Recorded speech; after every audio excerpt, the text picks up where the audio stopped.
Good evening. Good evening. Hello, hello, hello. Let's see if we can get some better lighting in here.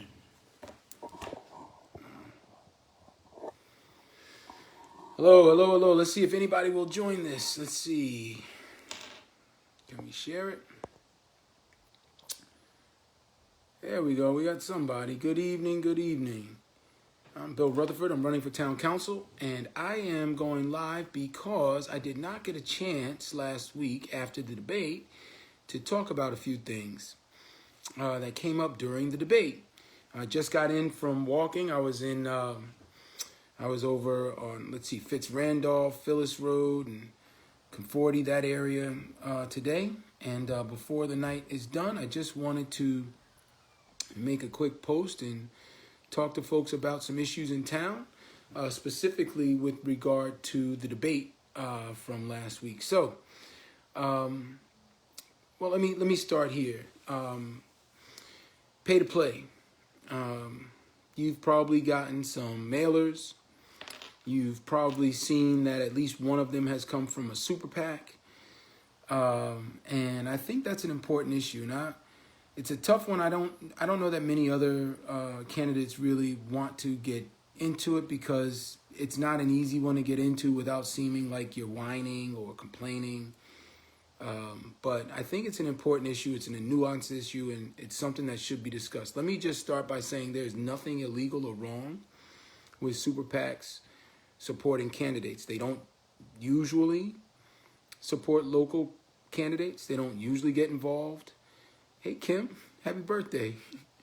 They don't usually get involved in municipal town council races, for example, or races of that sort. But there's nothing that says that they can't. This particular super PAC, America's Future First, has been operating in Parsippany in a way that has gotten some media attention. Now, I'm not going to talk about that because it's not West Orange and it's just a distraction.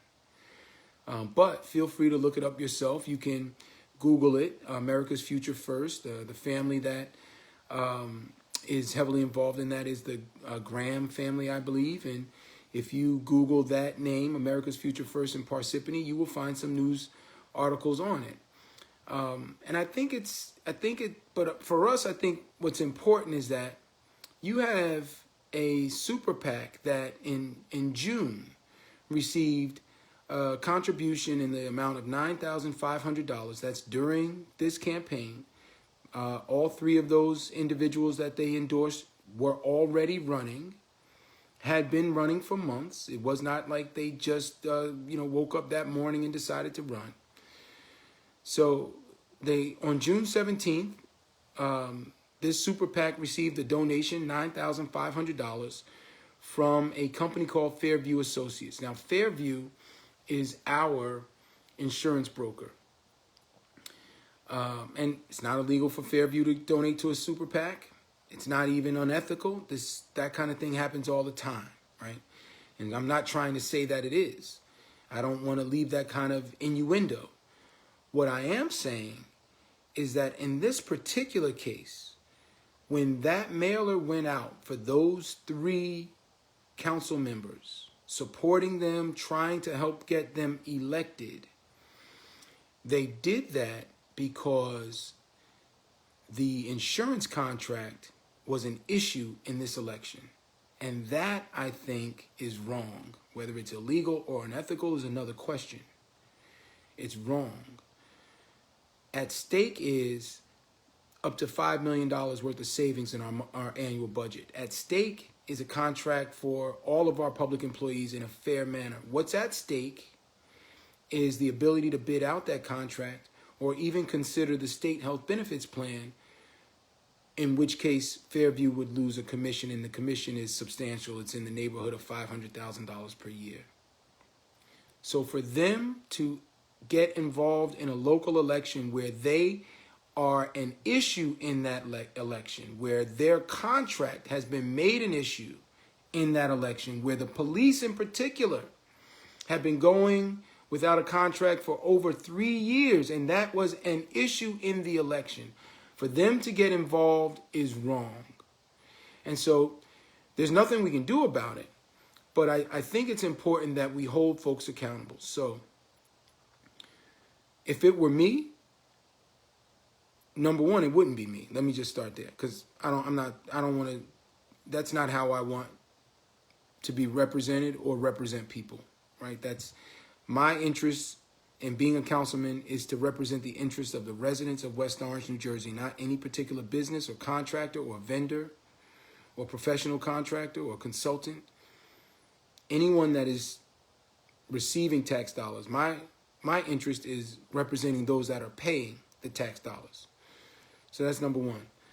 But one of the council members said that they didn't know that mailer was being done. And I think that's, if you didn't know, you should have known. I mean, they have your picture. They're using your likeness. And if you didn't know, which is hard to believe because I'm sure the campaign had to approve it, but if you did not know, then the right thing to do now is to distance yourself from it by denouncing it and agreeing to recuse yourself from any vote, because it gives the appearance of impropriety.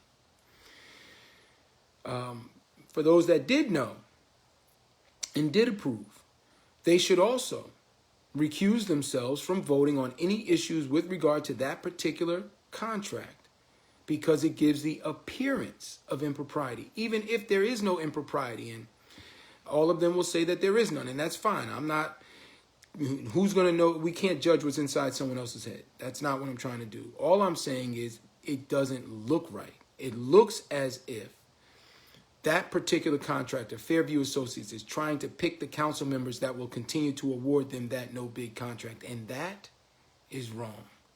So that was an issue that came up in the debate.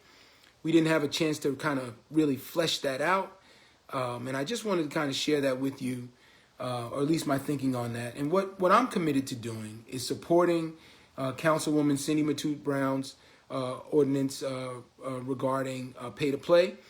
She has one that deals with contractors as well as professional contracts, folks that are bidding on contracts as well as folks that are giving contracts.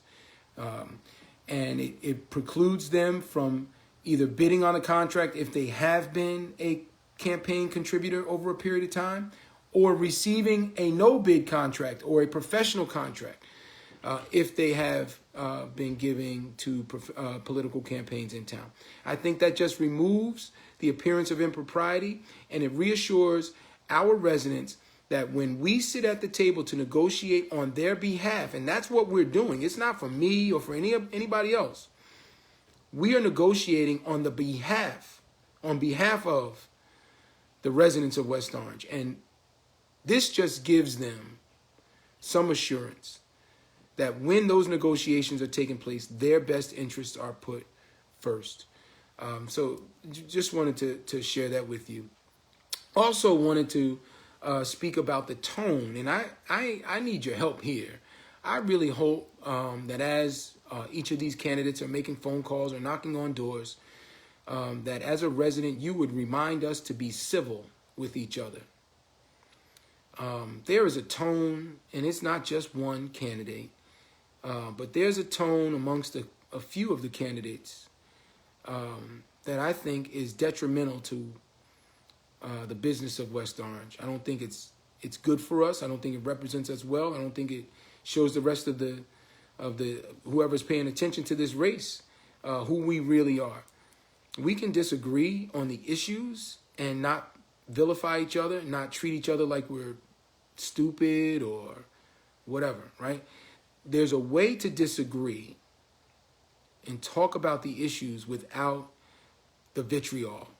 And so I've encouraged it. I tried to stop it at the last debate. I mean, I've encouraged stopping it, and I tried to stop it at the last debate. And I would hope you would too. And I would hope you would ask those that you have relationships with to disengage from that kind of behavior, to stop it. It's not helping us, right? At the end of the day, when this campaign is over, we still have work to do, and some of us are going to win, some of us are going to lose. It's too early to tell. Not enough votes have been cast, so we don't know. So however it shakes out, we still have to move West Orange in the right direction. And the only way to do that is to have good relationships with each other so that we can work together. So I would hope that you would encourage that, and I would hope that you would reach out to those that you have a personal relationship with and encourage them to treat the campaign in a more professional manner. Lastly, I said something in my closing that I want to clarify. I posted something earlier about it. I want to clarify it again. I rattled off a list of endorsements that I have, and I've received, and I'm honored to have them all. And I'm grateful for them all. And I think having the breadth of endorsements that I have speaks to the type of candidate that I am, and the type of coalitions that I can build and that are needed to be built right here in West Orange. But I did misspeak in one of them. I said that Councilman Krakowiak was a Republican. He is not. He is a registered independent and has been for years. And I just wanted to talk a little bit about why that's important, because this is happening right now. It just furthers what I was talking about with regard to the vitriol in the campaign. You know, people in town, there is a certain group of people in town that will use labels to try and harm another campaign or candidate, that will use labels to make someone undesirable to the rest of West Orange, and it creates an us versus them mentality. And that, I think, is foolish. I don't think it serves our best interest, and I really think it needs to stop.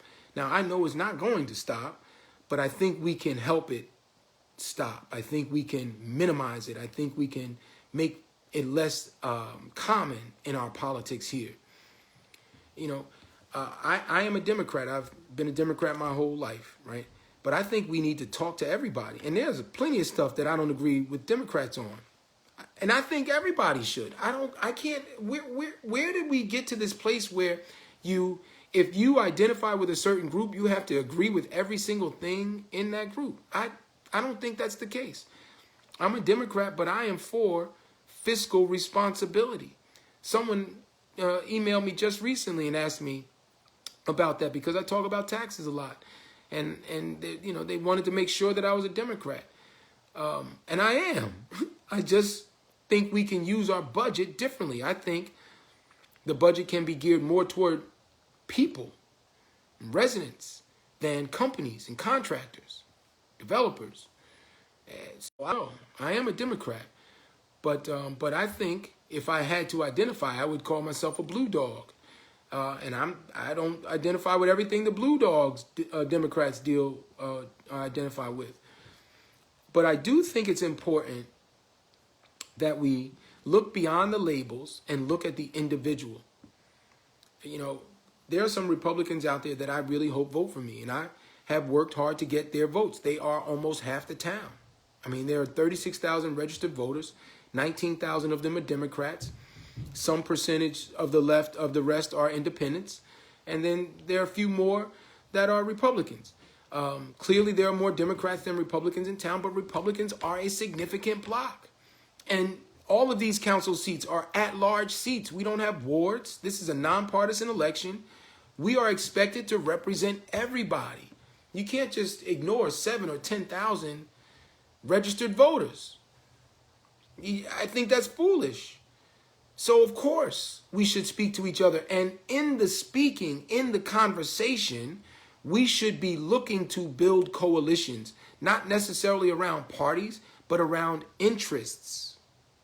So, we got to get past all of that kind of stuff. And I hope that this is the beginning. I mean, that's part of what I'm trying to accomplish here. I want to bring a different tone.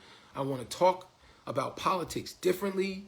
I think it's important that we remain friends. There are some people that are afraid to put out lawn signs because they don't want to anger a neighbor who is supporting a different candidate, or who may even be a different candidate. Maybe their neighbor is actually in the race and they don't want to upset their neighbor, and they feel like their personal friendship might be at stake if they made a political statement in that regard. And that, I think, is a tragedy. I think it's horrible. And I think we can do better. So, I want to encourage us to look at the full person, not just their political affiliation, not just the groups that they've been identified with, but their actual beliefs and what they're willing to do. There's so many people that call themselves Democrats in New Jersey. New Jersey's a Democrat state. There are a lot of Democrats in New Jersey that act like Republicans. I'm just telling you straight up. And, just because you're a Democrat doesn't mean I'm going to support you. If you are not supportive of things that matter to me in particular, the people that I represent, I serve a large group of people. If you are if you're not for universal health care, if you're not for criminal justice reform, we're probably going to have a problem. Not even a problem. We're going to have a problem. Those are things that are important to me, right? And so when I look at my assemblymen, when I look at my county representatives, the freeholders or county commissioners now, what they're being called, my county exec, when I look at all of the people that represent me, I don't just vote Democrat because they're Democrat. I want to know that, and beyond the title, you're going to do the work. There's some Democrats that are anti-union, for example, and that makes no sense to me.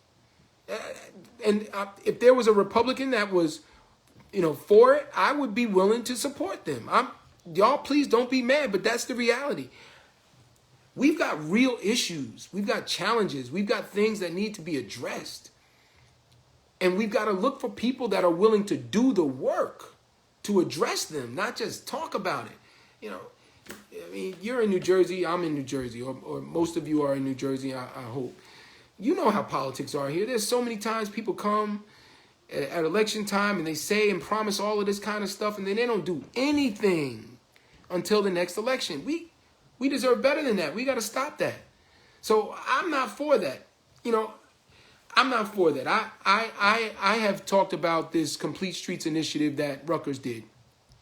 They completed that in 2015, spent millions of dollars creating the Complete Streets plan or report.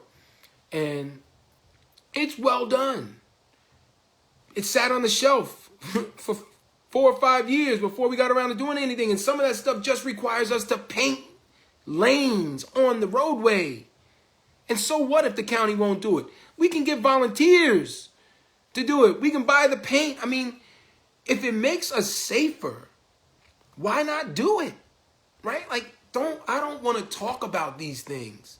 We can put so much of this stuff behind us if we just execute on the easy stuff. Work with our partners and friends to get the job done. Build the community support when it's needed. But show some leadership, show some backbone, and do the work. That's my thinking. I use these moments because I want you to know who you're voting for. I'm grateful for all the support that I've received so far. There's a long road ahead of us. I think there's somewhere around 6,500 votes or so have been cast out of West Orange. So we have 36,000 registered voters. I'm hopeful that we get another 15 to 20,000 people to vote. And I want you to know who you're voting for. I care. I'm trying to make sure that West Orange residents have a seat at the table. I'm not trying to do this for posture. I've never been one to seek the limelight. You have to do it a little bit in politics. It's new for me. Even as a pastor, I try to I give the credit to everybody else. And when I talk about stuff, and some of the church members are on here right now, when I talk about stuff at Ebenezer, I don't say I did it. I always say we, because we do. Even if I was the one that may have led it or started or thought of it, it still takes so many more people to get this stuff done. You can't just say I did it. And matter of fact, I wouldn't even be able to do it if they didn't choose me to be the pastor. So I don't seek the spotlight. I do think it's important that we get the work done, regardless of who gets the credit.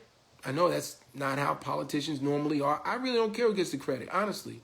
I think people are smart enough to look past marketing and all of the glitz and glamour and make rational decisions. So I don't care who gets the credit. I care that it gets done. These streets sometimes are unsafe. I walked in Corwell Circle last week, and all of the streets on the other side, Oak Crest, Hickory, those streets over there.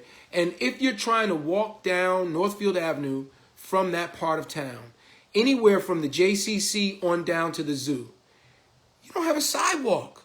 You're literally taking your life in your hands when you walk down that road. If you're walking across Prospect Avenue, we were talking about this today.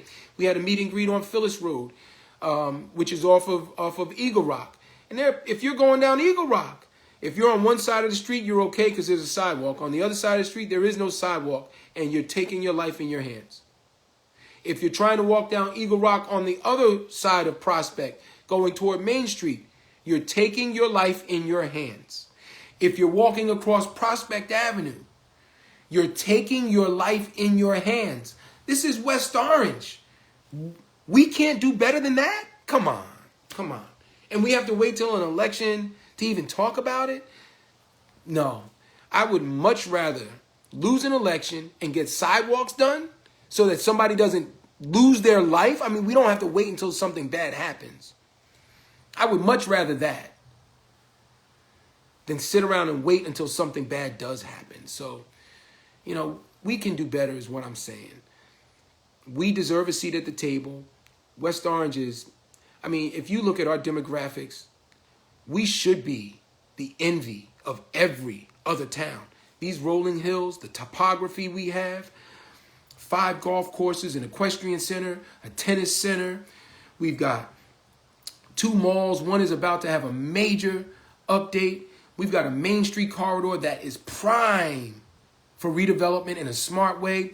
We're the home of Thomas Edison. We've got the Tory Corner and all of the rich stories that can be brought out from that part of town. There is so much here. We have the zoo and the zip line and all of that development. We've got South Mountain Reservation and Eagle Rock Reservation. And so what if they're not West Orange properties? They're in West Orange. We have housing here for every single level of income you can imagine. We've got public schools that are excellent. We've got good parks. We need more, but we have them. We should be the envy of every other town. And we will. We will get there. It's going to take some work. It takes some vision and some leadership. It's going to take some hard work. We can get there, though. It's going to take the right relationships, being willing to work with people that have been shut out of West Orange for a long time, but we can do it. And when we do it, even if we can't lower your property taxes, I know it's hard. I pay them too. I get it. We can keep them where they are, put more of the burden on commercial property taxpayers, and let housing prices catch up to where our property taxes are. We can do it. We've got the amenities. We've got the opportunity. We've got the resources, right? Because our greatest resource is the people, right? Or are the people. We've got some brilliant people in every possible field you can imagine right here in West Orange. So, I'm happy to take any questions if you guys have any. Happy to address any issues if you want to. I'm glad our police finally settled their contract. I think if you look at that, contract, the mayor did everything he could to keep from switching out of the insurance policy that we currently have and getting rid of Fairview. But I'm glad they have a contract. Let me just tell you something. If we are going to remain a destination, a place where people are choosing to move to instead of move from, we need to have a safe community. And the way we do that is with good police. And I am Black Lives Matter. No question about it. I'm a black man. Come on, give me a break. I grew up here. I know the deal. But that means having good policing. And Black Lives Matter says that. Black Lives Matter is not anti-police. Let's be very clear. They're anti-police brutality. They're not anti-police. We all know you need a good police force if you're going to have a safe community. And that means they have to be sensitive. They have to be well-trained. They have to have high morale. They have to be willing to engage with the residents and feel the need to be protective of the residents. And so they deserve a contract, and I'm glad they got one. And I said that then.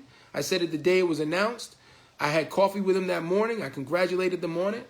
And when I told them, I think we can do even better, because I don't think as a public employee, especially as a police officer who does not get Social Security or Medicare, they deserve retirement health benefits. People are going to say you can't pay for it. We can. We just got to quit giving our money away to developers that don't need it. We've got to put all our contracts out to bid. We got to make sure that we're spending our money wisely and reinvesting in the places that make sense. And we have to bring in more commercial development. And we can pay for it. Got a question here. What do I think of the library move? So that's a very nuanced conversation too. As I've walked the town, half the town likes it, half the town doesn't like it. I live near Essex Green. So if it were to move here, it would be more convenient for me personally. But I also recognize that the people that need it the most are in that corridor, Main Street and Valley Corridor. And many of them, 40% of them, don't speak English as a first language. Many of them don't have Wi-Fi or computers in the home, and they need access to that. And if we move it up here with this promise of a jitney that's going to take everybody to it and make sure they get home safely, same way that Edison Lofts had a jitney promised and it never happened, right? I mean, don't promise me something to make the politics more appealing, and then you get your project done and then you don't follow through on it. But here's my thinking on it. You want to move it to Essex Green, move it. Just don't use our tax dollars in the form of a tax abatement to the developers to do it. Let's look at how we can do it on our own. And if we can't, then keep it where it is and let's expand that property. But if we can move it there, and Councilman Joe Krakowiak has some ideas about exploring or investigating the possibility of moving it without the residential developers getting a tax break. If we can move it, then we're still going to need something down in the Valley Corridor. And here's what I think we should do. I think we should put another library down here. I know that our mayor wants to make senior housing out of the current library. Go ahead, have at it. Knock yourself out, right? I won't even argue on that. But we should have a library that is geared toward the future and put it right there in that new corridor that we're going to develop around the Edison name. High technology, high innovation. So have a library that has a maker space in it, that has a robotics lab, that has a 3D printer or 3D printing capability in it. Has a digital library, so all of the volumes are on your Kindle. Has a computer lab, green screen, audio, video, teleconferencing, and we can get all of that done without using our own tax dollars if we're smart about the rest of the commercial development. So can we move the library to Essex Green? It's possible to do it in a way that makes sense for us given our tax constraints and our budget. And if we do, we should still put something down in that Main Street corridor, and we can get that done without using our tax dollars as well. And that provides another amenity, another reason for people, instead of just driving through Main Street on their way either to Montclair or South Orange, stopping, staying, spending some time and hopefully some money, which will help us with our commercial tax base as well. And I think that would be a perfect amenity for town. We can integrate it with or partner with the Edison Museum and also with the community house, which is right down the street, and provide additional programming for after school for our students. If we may not be able to lower the taxes, but we can certainly give you more for what you're paying. So that's my thought when it comes to the library. And I think there's a way to get it done so that everybody is happy. Win-wins are possible. I mean, I come from a banking background, right? You got to appease the client and the bank. You got to find a way for the bank to make some money and the client to make some money as well. And those are competing interests. You got to find a way for sometimes multiple parts of the bank to make some money, or multiple clients who have competing interests in the same deal. So there is and that's what I did. So a win-win is possible. It just takes a different perspective.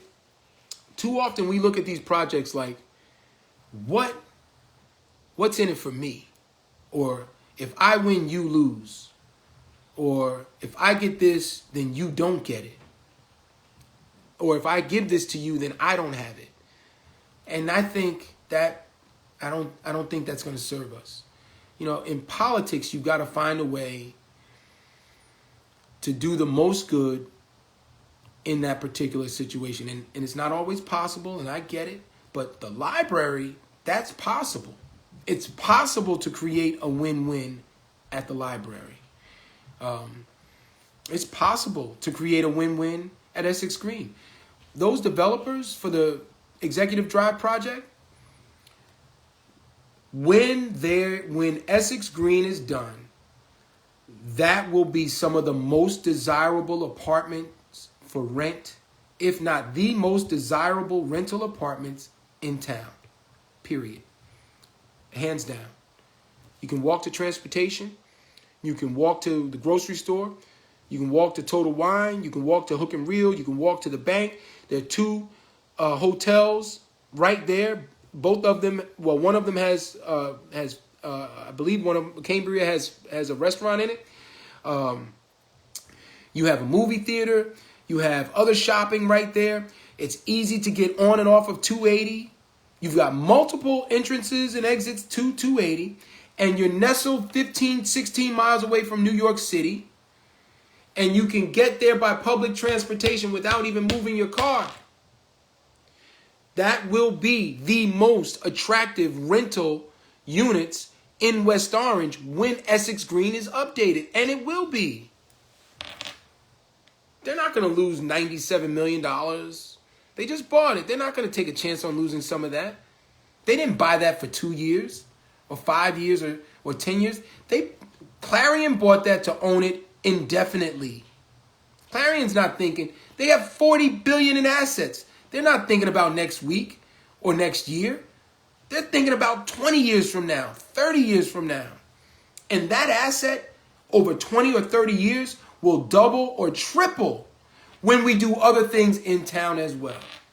So, yeah, I mean, there's just an approach that can be taken. That's a win-win. They don't need our tax dollars to do it. They're going to make their money. Essex Green is going to make their money because when they redo it, more of us are going to go there and more people from outside West Orange will as well. I'm happy to, thanks, Cousin Alicia. Appreciate your comment. Happy to answer any other questions you guys might have. I don't dodge the hard questions. I don't dodge any questions. And, I don't claim to know it all. If I don't know, I will tell you. I don't know. There's no harm in not knowing. It doesn't make you somehow ill-prepared or uninformed. No one knows everything. So, yeah, if you have any questions, I'm happy to answer them. I will say one more thing. I have had the opportunity to walk through Watson, Whittlesley, Franklin, all of those sides, Watchung, all those side streets over there. And as I walked those neighborhoods, I had a meet and greet. Sarah Zorn was kind enough to host one for me.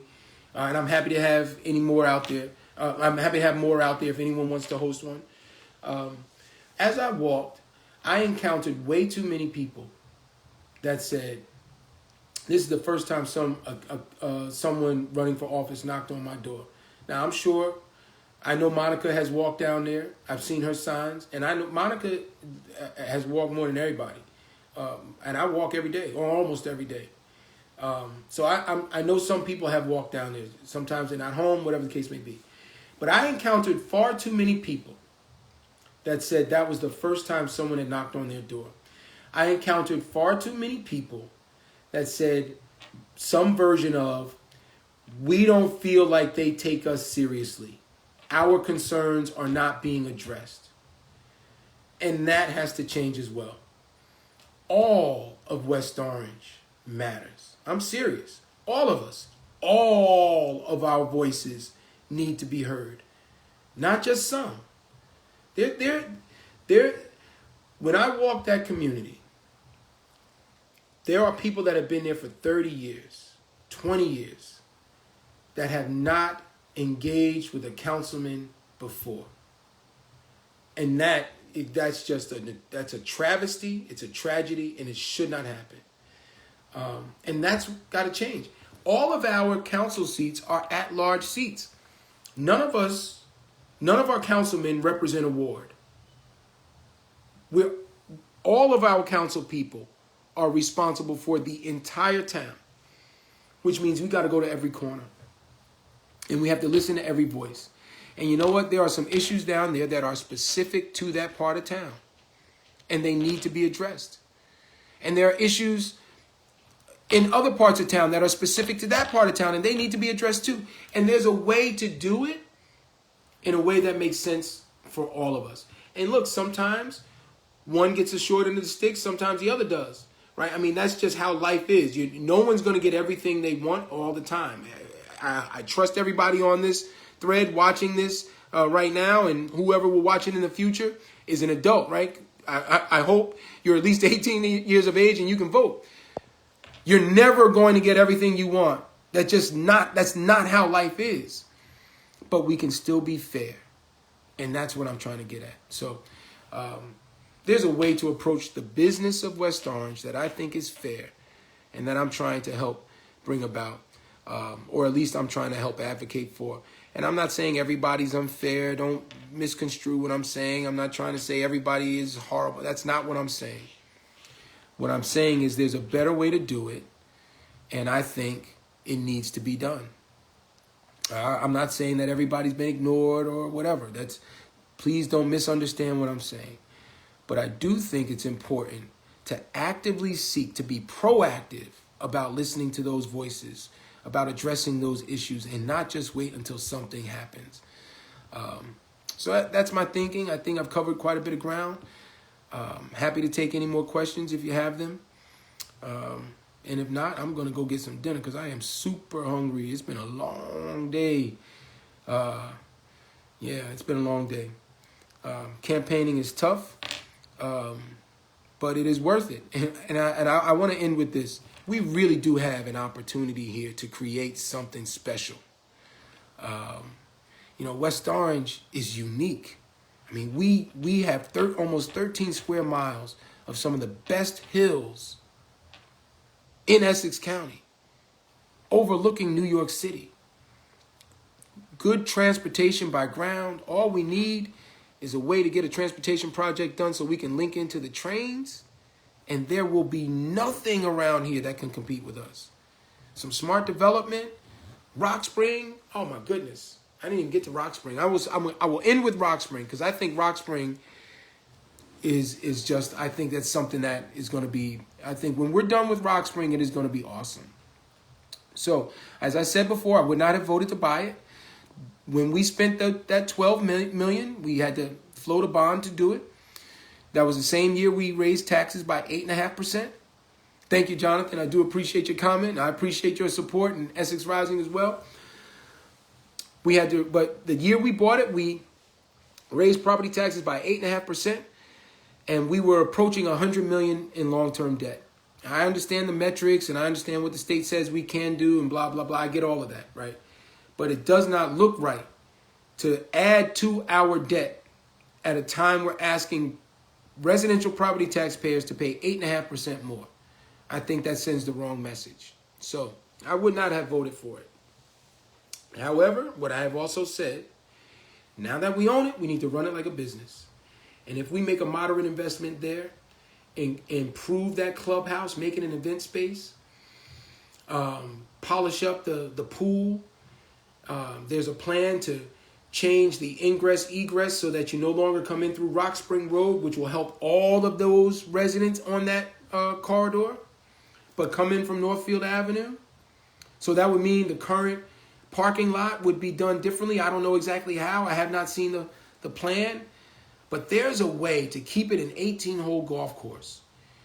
Make a moderate investment there and instead of the 600,000 or so that we were getting in property taxes, make $2 million. I mean, I don't even think $2 million's an unreasonable. I don't think that's a stretch. Between the rounds of golf that are being played, people are coming now that it's a public course from Long Island, from New York City, because they haven't had a chance to play here. And it's a new course for them. I mean, the greens are taken up all the time. So, and they're getting $100 and $90 to $100 per round. So with a first-class restaurant, partner with somebody, put some of the responsibility of the investment on them. First-class restaurant, first-class event space, overlooking New York City from the top of the hill. Come on. That place will be full all the time. It will be one of the destinations in West Orange. It will be one of the attractions to West Orange. Not just for golf, from the early morning hours to the early or late evening hours, depending on the time of the year. But all day and all night long as we want. Do you want to stop it at 11? You want to stop it at 12? We can figure that out. What is the right time? Do you want to let it go a little later on the weekend? We can talk about it and figure out what's right. But that's a way to earn non-taxpayer revenue in a meaningful amount, which takes a little bit of the burden off of us. And then we talk about honoring our seniors. We've got a jitney already. We've got a jitney. During the day, we can use that jitney to take the seniors up to the pool. And instead of them getting in for 15 minutes and then getting out and get back in for 15 minutes and get out, they can have it during the day. Every day, 2-3 days a week, I don't know. We can talk about it. But there's a way to use that asset for our seniors. Give them an amenity that they don't currently have. A little less stress, a little less noise, a little safer. And the only cost, since we own the place already, the only cost is the gas and the driver. We already own the jitney that's already being amortized. We already have it. The only cost for us would be the driver and the gas. I think that's a small price to pay to provide an amenity like that for our senior citizens. So, let's talk about it. Let's figure out what the best usage of that space is. And let's be sensitive to the needs of the West Orange residents, first and foremost, before we consider anything else. All right, good people. If you have any questions, I'm happy to answer them. Anything else? If not, I'm going to get something to eat. I'm so hungry, man. I don't know if you can hear my stomach, but anyway. All right, good people. Thank you for listening. Thank you for paying attention. Thank you for asking questions. I look forward to the rest of this campaign. I hope to earn your vote. Vote Rutherford for Town Council. 6I on your ballot. Page 2. Make sure you turn it in at the ballot box. Don't use the mail. And if you go to the polls on election day, you must bring your mail-in ballot. All right. Have a great Sunday night. Take care. Bye-bye.